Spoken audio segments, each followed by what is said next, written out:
Assalamualaikum warahmatullahi wabarakatuh. Teman-teman yang Waalaikumsalam. dirahmati Allah, Alhamdulillah di pagi hari ini ya semoga kita dikaruniai keberkahan ya dan keimanan yang semakin bertambah di hari Amin. yang mulia ini, hari Jumat ya, hari rayanya kaum du'afa dan hari raya kaum muslimin semuanya. Di pagi hari ini di sesi kajian sejarah dan peradaban kita akan membahas salah satu biografi eh, pemimpin atau sultan di Daulah Aliyah Utsmaniyah, yaitu Sultan Murad ya, yang bergelar Hunda Vendijar ya. Sultan Murad bin Orhan bin Utsman bin Ertugrul bin Sulaiman Han. Oke. Eh, Setelah sebelumnya kita membahas anaknya, kemarin kita terakhir dengan saya membahas tentang Sultan Bayezid Yildirim ya, sang petir ya, pengepung Konstantinopel ya. Kita kembali ke flashback ya. Eh, Sultan Bayezid itu adalah seorang putra juga ya, seorang Ghazi Sultan Murad ya, yang kemudian Sultan Murad pertama ini ya menjadi sultan yang juga musuh ya para Salibis ataupun musuh dari Kristendom atau kerajaan-kerajaan di Eropa yang sebagai Ghazi Sultan ya, beliau ini adalah pemimpin para mujahid Daulah Utsmani ya, dalam menyebarkan Islam di peradaban Eropa. Nah, oke, kita akan membahas ya bagaimana peran Ghazi ya, Sultan Murad ini ya. Kalau sebelumnya di pemimpin-pemimpin sebelumnya misalnya Sultan Murad ya, itu eh, apa namanya, Orhan ya, itu disebut dengan Ghazi saja. Ini semenjak eh, Sultan Murad itu ada tambahan Sultan ya, Ghazi Sultan Murad ya, seperti itu. Ini tandanya bahwa di masa Murad inilah secara resmi Daulah Utsmani itu diangkat menjadi sultan ya oleh khalifah. Oke, eh, kita akan sedikit ya mengulas data Sultan Murad ini. Biografi Sultan Murad Al-Awwal atau Murad pertama. Beliau ini berkuasa pada bulan Maret ya 1362 setelah Sultan Orhan ya.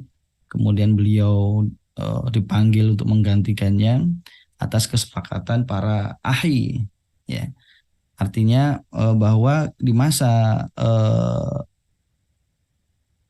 Sultan Murad ini, jadi pengganti itu harus disetujui oleh para ahli. Para ahli itu pemimpin apa namanya, kalau ini tuh fatwa, itu sebutan lainnya adalah organisasinya itu fatwa, kumpulan para pemuda ya, torekot ya, atau orang-orang yang memang dia itu para, kalau ini penganut tasawuf. Bedanya kalau tasawuf ya, para sufi di masanya eh, Utsman ini, di masa Utsmani dulu itu adalah yang siangnya itu mujahid ya, membersamai eh, penaklukan-penaklukan jihad-jihad ya. Malamnya itu menjadi seorang yang apa namanya, menangis ya, seorang yang begitu dekat dengan Allah ya. Itulah ya. Kemudian eh, karena juga Sultan Murad ini adalah bukan putra pertamanya Orhan juga. Kita kenal putra pertamanya Orhan yaitu Sulaiman Pasha. Sulaiman Pasha ini seorang eh, putra Orhan yang pertama kali menginjakkan atau pertama kali membebaskan, mulai membebaskan di bumi Eropa, yang Eropa bawah ya tentunya, bukan ya, artinya eh, Sulaiman Pasha lah yang membebaskan Gallipoli dan lain sebagainya, sehingga memang eh, Murad ini tidak diprediksi juga untuk menjadi pengganti Orhan, karena penggantinya sudah di ini kan oleh Sulaiman Pasha ini. Namun Sulaiman Pasha eh, syahid ya ketika di pertempuran eh, Gallipoli ya, ketika merebut dengan eh, Romawi Timur. Nah, akhirnya kemudian eh,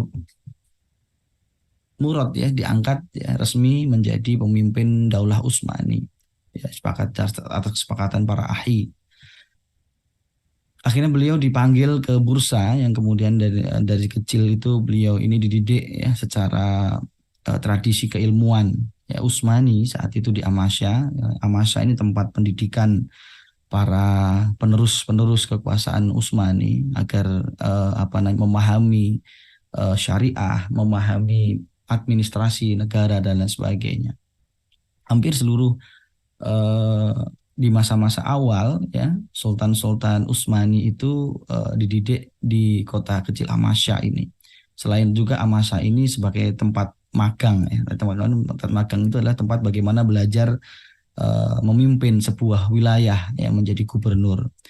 Di mana Amasya ini juga tempatnya dididik Muhammad Al-Fatih juga ya, sebuah kota kecil yang bernuansa pegunungan yang sejuk yang luar biasa ya, Amasya ini.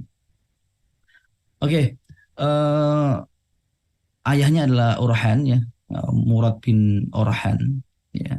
Kemudian dari salah satu seorang ibunya Nilufer Hatun, salah seorang eh, putra dari pemimpin di bursa ya, seperti halnya politik di Daulah Utsmani di awal-awal itu juga pernikahan politik ya, ketika Sultan itu menguasai sebuah wilayah baru ya, kemudian akhirnya untuk merekat ya, untuk memberi persaudaraan itu biasanya dinikahkan dengan salah satu putranya. Jadi perpisanan gitu, penguasa-penguasa di situ. Nah, eh, apa namanya? Beliau punya julukan Huda Vendijar, ya, artinya yang disayang Allah ya. Huda Vendijar itu orang-orang yang disayang Allah, karena memang beliau ini luar biasa ya, sebagai mujahid dan sebagai alim juga ya, dan tentunya ya seperti layaknya penguasa-penguasa Utsmani, yaitu orang-orang yang eh, menguasai tasawuf ya, dekat dengan Allah.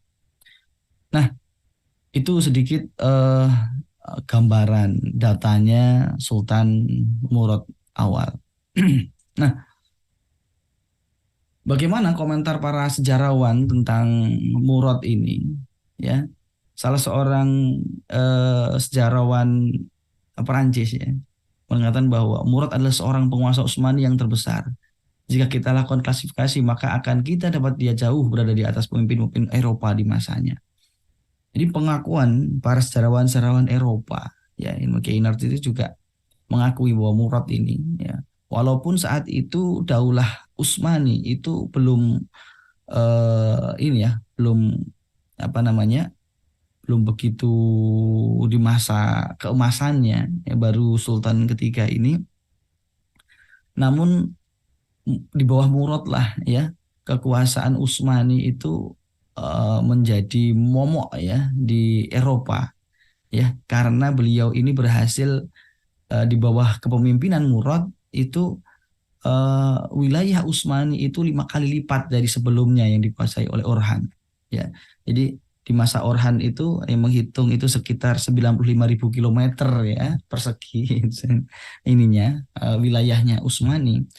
Namun kemudian di bawah Sultan Murad ini ya hampir menjadi 500.000 kilometer persegi ya selama 29 tahun. Artinya Murad ini memang pemimpin ya, Daulah Utsmani yang luar biasa disegani ya oleh orang-orang Eropa saat itu. Bahkan sejarawannya pun mengakui ya di masa-masa itu para pemimpin Eropa dan dibanding dengan Daulah Utsmani ya itu jauh ya levelnya berada di situ, baik pun level kepemimpinan ya, level militernya ya, level semangatnya yang luar biasa. Nah, eh, kalau dari catatan ya bahwa dari sejarawan Inggris ya Halakonadales ya, Murad telah melakukan banyak hal penting dan besar ya. Dia terjun selama 37 pertempuran baik di Anadolu ataupun Balkan ya, atau di daerah Rumeli, Anadolu dan Rumeli ya. Karena wilayah Utsmani ya kalau kita bagi menjadi dua itu adalah Anadolu itu wilayah Asia ya, sebutannya adalah Anadolu, kemudian di wilayah Rumeli atau di wilayah bekas ya Romawi. Nah, beliau ini langsung memimpin ya berjihad langsung dengan para pasukannya itu ya di lapangan langsung di pertempuran itu dalam 37 kali pertempuran ya. Kalau berarti kalau beliau ini berkuasa kurang lebih 29 tahun ya hampir setahun itu 2 kali berjihad itu ya. Bagaimana memimpin langsungnya.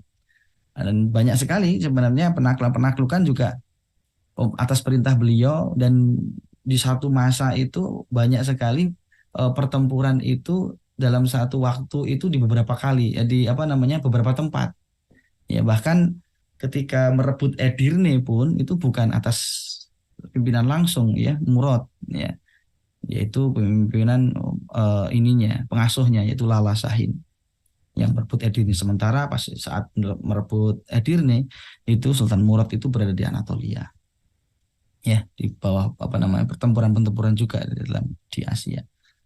Nah, dan dia keluar sebagai pemenang. Dia memperlakukan rakyatnya dengan penuh kasih sayang tanpa melihat perbedaan ras dan agama. Nah, ini Halakonadales ini sejarawan yang secara jujur ya melihat bagaimana perlakuan Daulah Utsmani ya kepada para wilayah-wilayah yang telah dibebaskannya. Ya, karena di masa Murad ini ya kita tahu bahwa di masa Orhan ini secara kalau kita urutkan ya bagaimana Daulah Utsmani itu fasenya ya. Kalau Ertuğrul itu membangun visi ya, kemudian Osman itu membangun fondasinya ya. Orhan itu menjadi apa namanya membangun dari segi administrasi kenegaraan ya, Orhan ya, dari Orhan itu kemudianlah lahir kebiasaan-kebiasaan bagaimana menata ini apa namanya pemerintahan secara administratif ya. Di masa Orhan itu lahir imaret ya, ya kebiasaan bahwa SOP ya penaklukan ya pembebasan itu ya. Masa Orhan itu ketika membebaskan sebuah daerah maka eh, apa namanya gereja terbesarnya itu kemudian dikonversi menjadi masjid.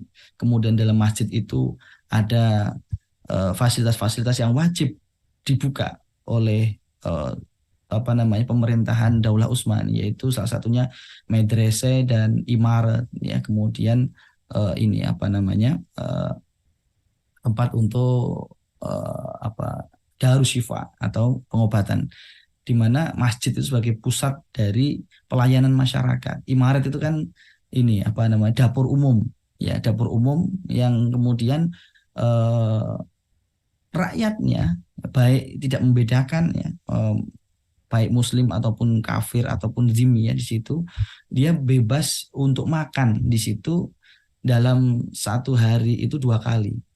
Jadi imaret itu nanti dapur umum yang kemudian di situ itu masakan jadi ya. Jadi orang itu bebas masuk ke masjid, kemudian ke imaratnya ya di sisi kiri kanannya untuk makan ya pagi dan sore itu imarat. Kemudian medrese di situ tempat untuk apa ketika sebuah daerah baru dibuka, kemudian dibuka juga medrese, itu tempat belajar Islam.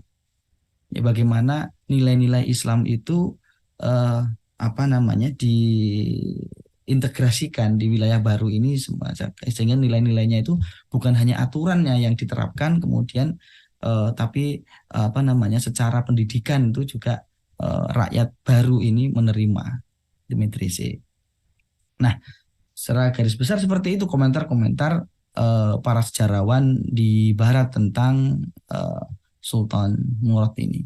Nah, inilah gambaran apa namanya di pemerintahan sebelumnya, di ayahnya, pemerintahan ayahnya, wilayahnya. ya yang saat itu ketika kita lihat ya di wilayah apa namanya wilayahnya Utsmani itu baru sedikit ya di Eropanya, yaitu ya, yang hijau ini adalah wilayah Utsmani ya, Daulah Utsmani yang saat itu ini ya, daerah Gallipoli, Ainos dan seperti ini adalah salah satu kecil ya yang dikuasai oleh apa namanya di masa Orhan ya, di masa saat itu yang menjadi eh, apa namanya pemimpin penaklukan-penaklukan itu adalah putra pertamanya Orhan, yaitu Sulaiman Pasha.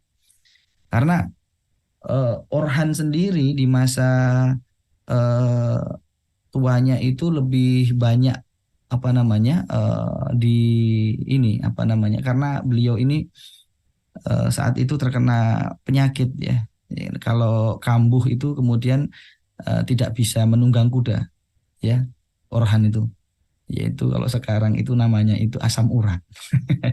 Jadi teman-temannya semuanya jangan bersedih hati bahwa yang punya penyakit asam urat itu adalah penyakitnya Sultan. Iya, itu termasuk Orhan itu juga di masa ininya juga apa namanya punya penyakit yang namanya itu asam urat ini, yang kemudian membuat dirinya itu apa namanya kadang itu terhalang ya dalam pertempuran. Karena bagaimana bisa naik kuda aja ya, untuk berjalan aja ya, asam urat itu kan sakitnya bukan main. Kayak gitu ya.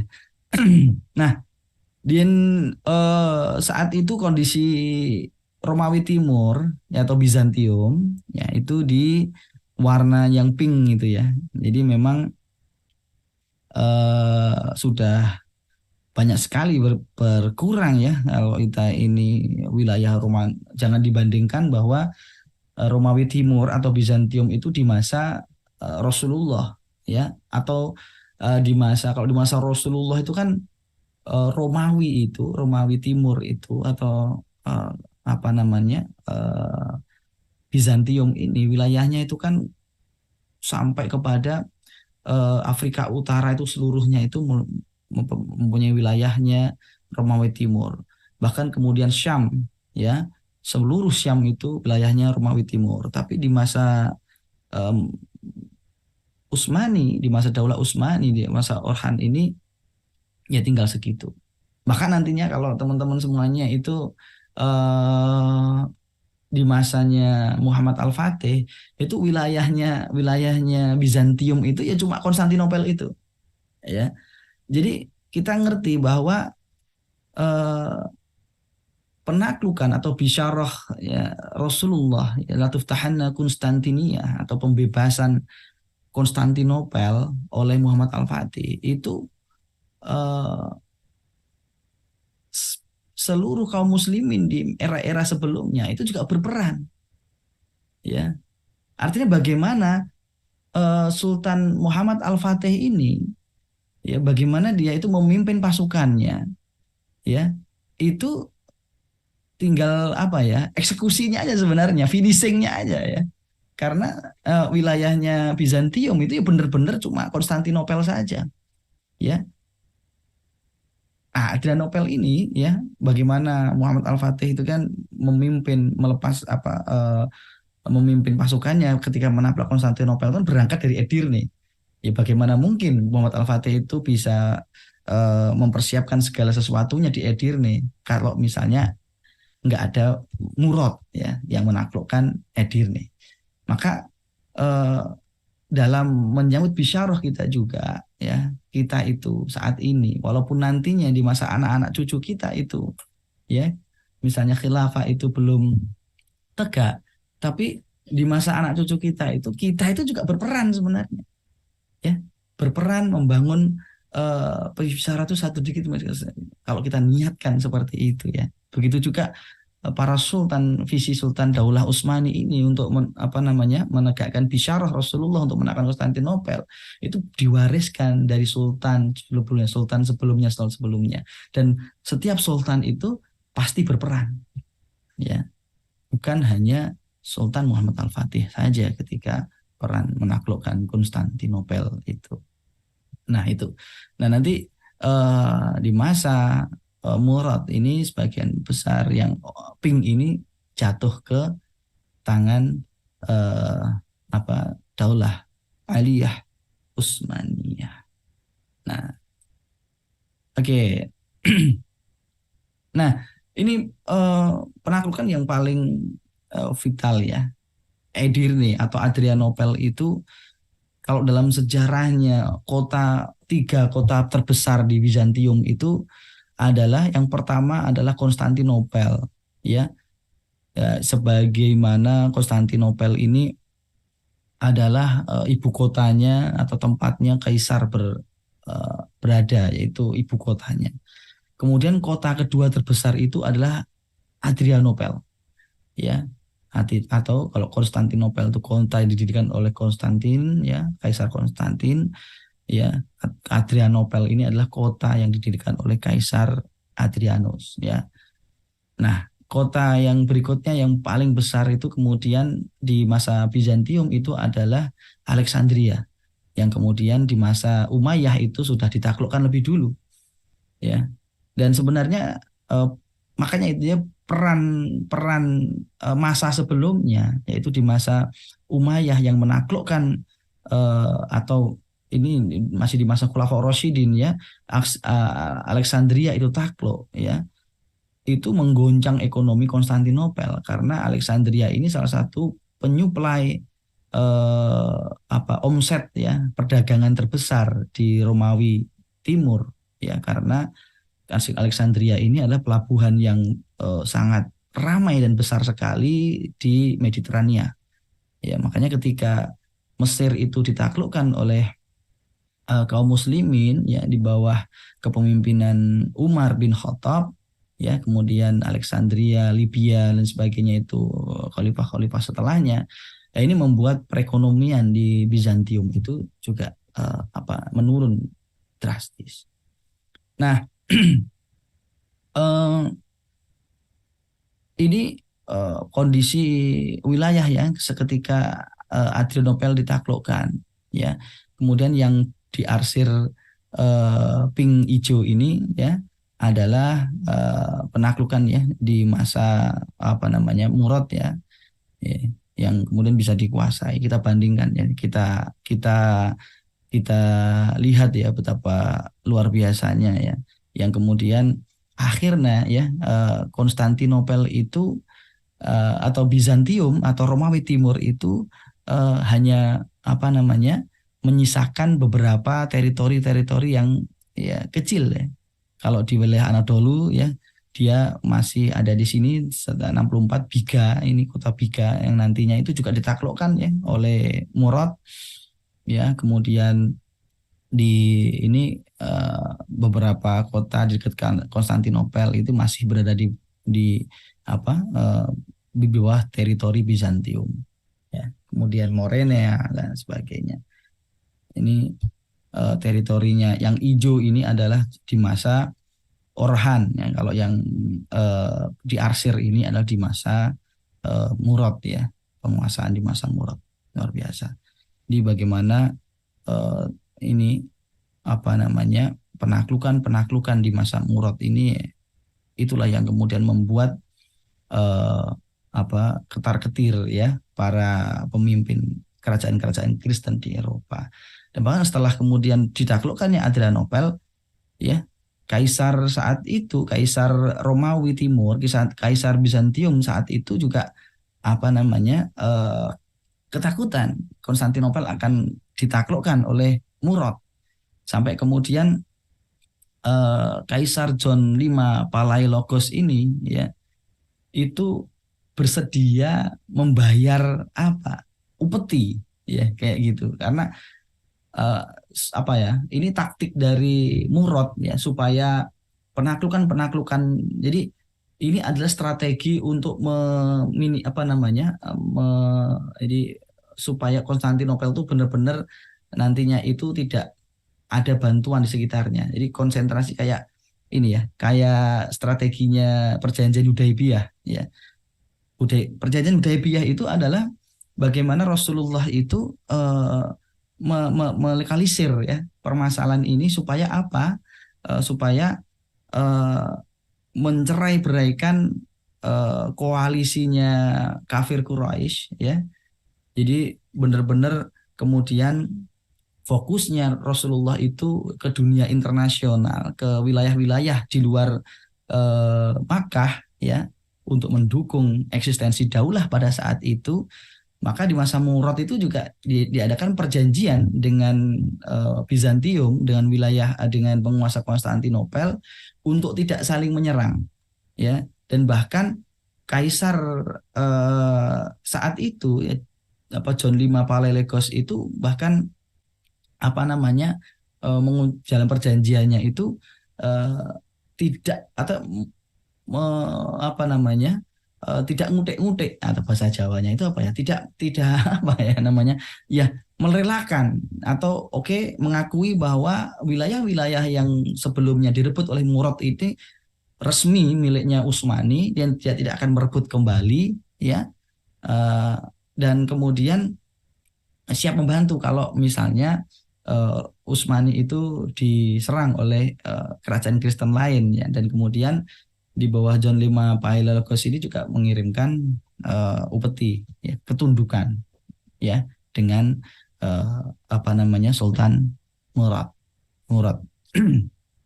Nah, ini betapa powerfulnya saat itu. Kemudian Murad itu kemudian fokus kepada perluasan wilayah di luar Konstantinopel ya.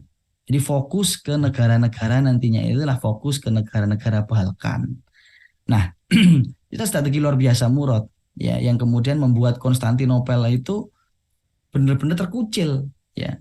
Bizantium saat itu benar-benar terkucil dengan wilayah kecilnya di situ, yang nantinya itu benar-benar diputus komunikasinya oleh Murad itu apa namanya udah nggak bisa lagi berhubungan dengan kerajaan-kerajaan Kristen di wilayah Eropa lain ya, karena di luar Konstantinopel itu sesuai dengan peta tadi kan, itu kan kemudian diputus ya, apa jalur daratnya itu semua di luar Konstantinopel itu dikuasai oleh Daulah Aliyah Utsmaniyah. Nah, apa namanya penaklukan-penaklukan yang luar biasa ya oleh Murad ini kemudian membuat kerajaan-kerajaan atau Kristendom itu ketar-ketir, termasuk juga Paus Urbanus V yang saat itu menjadi pemimpin eh, agama Katolik ya saat itu, sehingga kemudian Paus Urbanus V ini mengumpulkan para raja-raja ya Kristen itu untuk mewaspadai bagaimana menanggulangi penyebaran Islam yang dilakukan oleh Murad di Eropa ini, bagaimana menghalangi eh, ofensivitas Murad ini atas penaklukan-penaklukan di Eropa ya.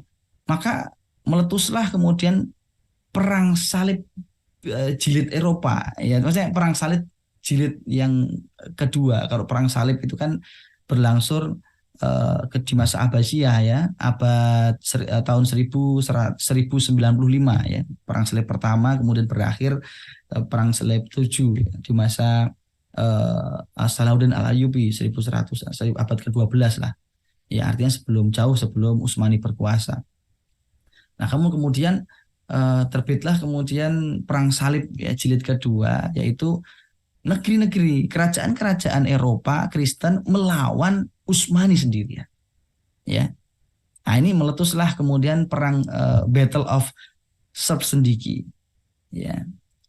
Srpsendiki ini apa namanya apa koalisi ya kerajaan-kerajaan Eropa saat itu ya, dia itu ya Serbia, Bulgaria, Wallachia, Bosnia, kemudian Hongaria, yang dimana koalisi ini ya dipimpin perang suci, dipimpin oleh apa namanya kumpulkan oleh Paus Urbanus V ya. Koalisi ini kemudian apa namanya mengganggu kekuasaan Utsmani di Edirne. Nah, ini Sungai Danub ya, yang kemudian Battle of Srpsendiki itu sebenarnya artinya itu adalah namanya larinya orang-orang Serbia. Itu ininya bahasanya itu kira-kira terjemahannya seperti itu ya. Larinya orang-orang Serbia, ada kekalahan orang-orang Serbia saat itu, ya. Nah, bahkan yang luar biasanya ya koalisi pasukan salib ya saat itu cuma dilawan oleh ya perbandingannya itu 50.000 pasukan salib melawan 5.000 pasukan Utsmani yang dipimpin oleh Lala Sahin Pasha dan Evernos Pasha dan Haji Ibeki ya. Ini kita ngomong haji itu adalah orang-orang ini juga tadi yang sudah haji ya seperti itu. Lala Sahin Pasha, Evernos Pasha dan Haji Ibeki.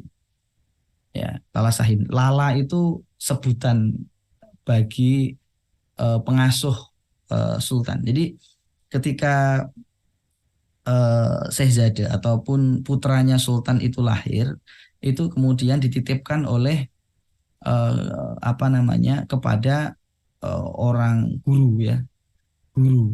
Nah, gurunya calon sultan ini namanya Lala.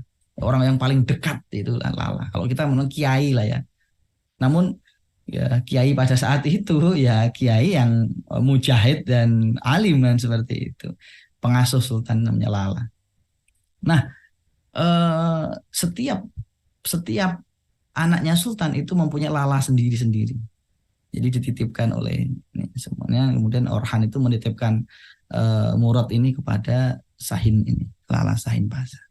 Nah, kenapa kok di dalam perang Sabsendiki ini luar biasa suksesannya hanya butuh 5.000 pasukan untuk memporak-porandakan koalisi salib ini karena ini strateginya eh, apa namanya Lala ya dan Evernos Pasha saat itu penyergapan di malam hari ya.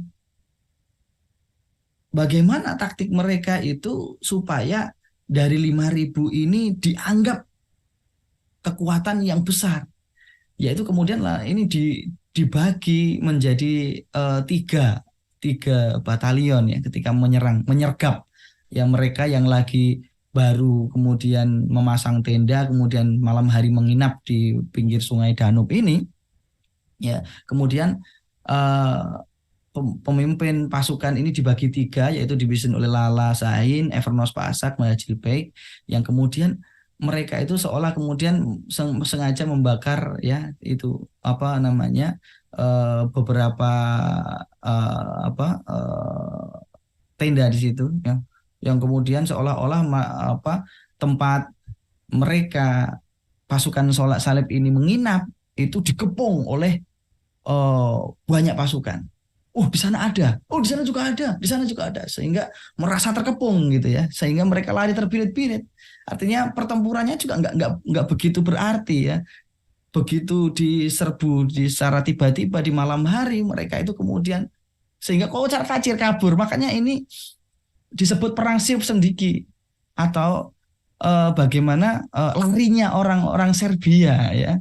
Orang-orang Serbia ini lari terkocar kacir ya kayak gitu. Jadi apa namanya eh, dari ini kemenangan ini yang kemudian banyak harta yang ditinggalkan ya sehingga Sultan Murad ini kemudian membangun banyak wakaf ya masjid-masjid di Bursa dan lain sebagainya dari kemenangan di perang Sip Sendiki ini. Nah, luar biasa seperti itu. Nah, eh, ketika melihat suasana Balkan seperti itu ya, bagaimana kalau kita sebut negara Balkan itu yang saat ini itu ya ini ya segini ini ya Balkan ini ya kalau kita ini yang diarsir plus plus apa kuning ya diarsir ini nah sebagai ini adalah negara Balkan. Balkan itu ya Bosnia, Serbia, kemudian Albania, nah sebagainya itu disebut negara-negara Balkan. Nah, eh, penaklukan negara-negara Balkan yang dilakukan oleh Murad pertama ini Kemudian ada beberapa catatan ya, note yang kita mungkin bisa highlight ya, bagaimana kebijakan politik di masa Murad saat itu. Yang pertama adalah ketika banyak sekali penaklukan-penaklukan di wilayah Eropa yang Kristen ini, sementara ada fenomena yaitu banyak sekali orang-orang yang memang keluarga tanpa bapak, ya. Banyak anak-anak Kristen, ya, anak-anaknya bekas, maksudnya ayahnya itu meninggal, ya. Bapaknya itu meninggal perang melawan Utsmani, kemudian eh, membuat strategi apa namanya, baru bagaimana ini orang anak yatim ini, bagaimana nih anak-anak apa namanya yang tidak punya bapak ini, yang bagaimana tidak punya pengasuh lagi ini.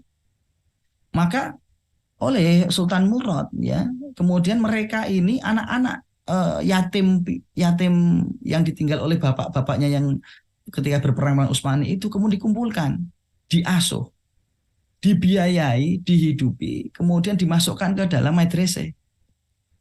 Ya, artinya anak-anak ini ya kemudian direkrut ya, ada yang kemudian jadi administrator negara nantinya, ada yang kemudian dilatih menjadi militer.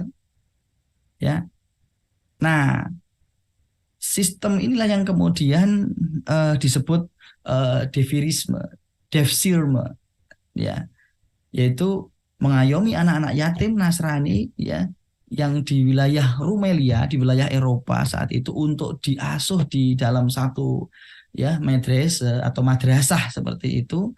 Kemudian ya inilah lahirlah satu korps korps ya yang nantinya itu menjadi pasukan andalannya Muhammad Al-Fatih, yaitu Yeniseri. Ya, Yeniseri ini lahir di masa Sultan ketiga Utsmani, yaitu apa namanya Sultan Murad.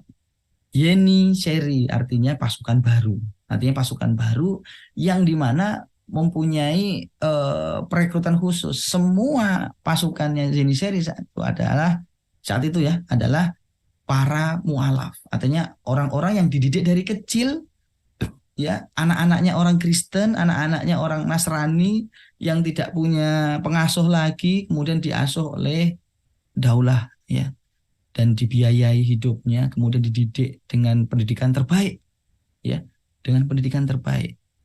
Dan bahkan nantinya itu juga raja-raja yang ini juga menitipkan anak-anaknya juga untuk dididik di Yeniseri ini. Nah, apa namanya? Kemudian juga untuk mengembang Rumeli ini tanah itu garapan itu kemudian diberikan kepada anak-anak keturunan Devirisme yang disebut nantinya itu Sipahi dalam ininya. Nah ini kebijakan politik yang nantinya itu membuat sesuatu yang luar biasa juga. Namun ini juga narasi-narasi Barat ketika memandang sistem Devsirmen ini kan ini ya apa namanya menjadi salah satu apa ya fitnah ya yang ditimpakan kepada kaum muslimin, bahwa ketika penaklukan-penaklukan Utsmani di masa Murad ini kemudian se, se apa narasi mereka negatif, yaitu mereka memaksa anak-anak Kristen jadi Islam dan sebagainya itu ya, jadi memaksakan ini merekrut anak-anak ya, untuk dijadikan pasukan dan sebagainya. Ya, itu terserah mereka lah ya. Mereka ngomong apa ya, orang-orang yang kalah pasti kayak gitu ya, narasi orang yang kalah itu kan excuse ya, alasan ya. Tapi bagaimana kita bahwa narasi orang-orang kaum muslimin bahwa devsirme ini ya, devirisme ini adalah bagaimana tanggung jawab daulah ya kepada warganya di wilayah yang ditaklukkan, wilayah yang dibebaskan, seperti itu. Nah, ini yang kemudian membuat daulah itu semakin kuat, membuat daulah itu semakin dicintai oleh rakyatnya. Bahkan kemudian di masa Murad pula lah kemudian itu yang membebaskan para rakyat saat itu, orang-orang Kristen yang saat itu dipungut riba, ya. Begitu masuk Islam di situ, kemudian syariat Islam itu diterapkan di wilayah yang ditaklukkan di Balkan ini, otomatis mereka itu dibebaskan dari riba, kan seperti itu ya. Ini yang kemudian membuat ya semakin rakyat di Balkan itu semakin mencintai Murad. ya tanggungan mereka riba itu kemudian diputihkan, dibebaskan, nggak ada lagi riba. Kemudian kalau Anda itu mau makan itu sudah langsung aja masuk masjid, kamu bisa makan langsung kayak seperti itu ya. Yang ini yang kemudian fungsi masjid itu di masa Utsmani ini luar biasa, menjadi fungsi sentral ya. Bukan hanya untuk sholat ya, tapi masjid ini merupakan tempat orang saat itu ya, orang mualaf untuk belajar. Orang kelaparan itu mencari makan, setiap ke masjid pasti ada makanan, nggak takut kelaparan ya. Orang-orang safar, orang-orang yang bepergian itu nggak bingung nyari penginapan. Artinya masjid itu nggak dipakai sholat, ketika sholat ngisak dikunci ya, seperti itu ya, dilarang tidur di sini, nggak. Tapi justru masjid itu menjadi tempat yang disediakan oleh para apa namanya musafir ya, untuk menginap dan sebagainya. Ini kebijakan di masa Utsmani yang luar biasa, semakin membuat uh, para penduduk ya, yang Nasrani itu berbondong-bondong untuk masuk Islam. Nah, kemudian atas penguasaan ya, bagaimana Murad ini ya lajunya dan sebagainya, berlah kemudian perang terakhir ya di Kosovo yang membuat eh, Serbia itu akhirnya menjadi, ya seluruh wilayah Serbia itu menjadi bagian dari Utsmani. Jadi di perang Kosovo inilah ya, itu final episode ya 1389. Bagaimana sekali ini Murad itu terjun langsung ya. Di perang Kosovo inilah kemudian Murad itu bersama anak-anaknya itu langsung eh, datang di pertempuran ini, ikut langsung terjun ke dalam pertempuran ini. Nah, ini sekali lagi ya bahwa eh, saat itu Utsmani sendirian melawan koalisi salib ya. Kita kenal bahwa di masa itu Utsmani itu adalah negara bagian dari kekhilafahan ya Abbasiyah. Artinya Utsmani itu adalah daulah ya, atau apa namanya kesultanan. Kita sebut kesultanan itu adalah yang namanya sultan itu kan adalah penguasa eh, di bawah kekhalifahan yang mempunyai wewenang di atas gubernur. Nah, itu kan wali. Artinya dia itu punya kebebasan eh, apa otonom lah, itu secara otonomi untuk menguasai kebijakan politik, ekonomi dan sebagainya. Seperti kita tahu bahwa kesultanan ini kan memang eh, gelar sultan ini kan lahir ya di masa Abbasiyah, di masa Mu'tasim, yang dimana kemudian lahir sebuah kedudukan baru yang dimana dia itu wilayahnya itu selevel wali atau gubernur, tapi mempunyai kekuasaan yang lebih dari wali. Maka kemudian namanya itu adalah sultan, bukan wali tapi sultan. Nah, eh, Utsmanilah yang kemudian itu berada di paling dekat wilayahnya itu dengan kekuasaan Nasrani saat itu di Eropa. Ya, dia melakukan ribat atau di perbatasan. Akhirnya mereka menjadi kuat. Ya, Utsmani sendiri melalui koalisi salib saat itu, yang dimana ya Serbia, kerajaan Serbia, Bosnia, Brankovic ya, dan kemudian pasukan Hospitaller. Pasukan Hospitaller itu pasukan salib yang kemudian kita kenal ya, pasukan khusus ya di bawah oleh Paus ya, Hospitaller ini, yang kalau kita di film-film itu ada ini ya apa pasukan yang seragamnya itu putih kemudian ada salib merah di tengahnya, itu Hospitaller yang kemudian dipimpin oleh Lazar Lazar ya, raja Serbia. Saat itu kemudian pasukan salib itu 25.000, pasukan Utsmani lebih besar ya, karena kita ketahui ini adalah pertarungan final ya, menguasai Balkan, yang kemudian eh, apa namanya dua anaknya Murad itu dibawa langsung memimpin ya, menjadi panglima-panglima, yaitu Murad ya, kemudian di tengah di sisi kiri itu Yakub, Syekh Yakub, kemudian di sisi kanannya Bayazid ya, Yildirim ya. Nah, ini yang kemudian apa namanya di Kosovo ini ya, Utsmani di dalam pertempuran ini luar biasa, menang secara mutlak. Nah, ada kejadian yang luar biasa menggambangkan liciknya ini ya.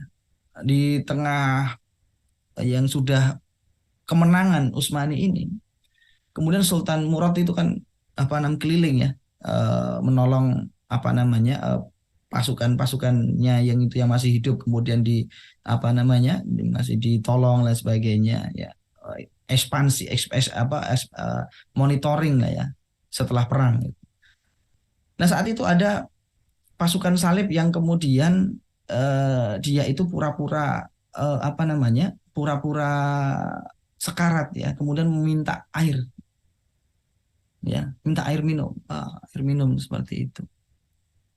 Nah oleh Sultan Murad itu dikasih minum ya, namun eh, pasukan Serbia ini yang kemudian dikenal namanya itu menjadi Milos Obilic ini, ternyata dia menyembunyikan belati ya di tangan kanannya. Begitu Sultan Murad itu memberikan airnya, kemudian dia menusuk di bagian yang tidak terlindungi baju zirah. Ya kita ketahui kalau baju zirah itu kan pasti ada titik lemahnya, itu di samping sini. Ya, ya baju zirah itu ketika pakai baju zirah kan depan sama belakang. Namun di samping ini, ya dia itu ada celahnya di samping sini. Ditusuklah kemudian Sultan Murad ini di bagian samping belati. Ya, walaupun kemudian Sultan Murad ini masih sempat eh, me- ini membalasnya, kemudian masih sempat ekspansi naik kuda dan sebagainya. Akhirnya ternyata lukanya itu parah yang menembus lambung dan sebagainya, sehingga di saat itu kemudian Sultan Murad itu syahid ya, meninggal di masa perang itu.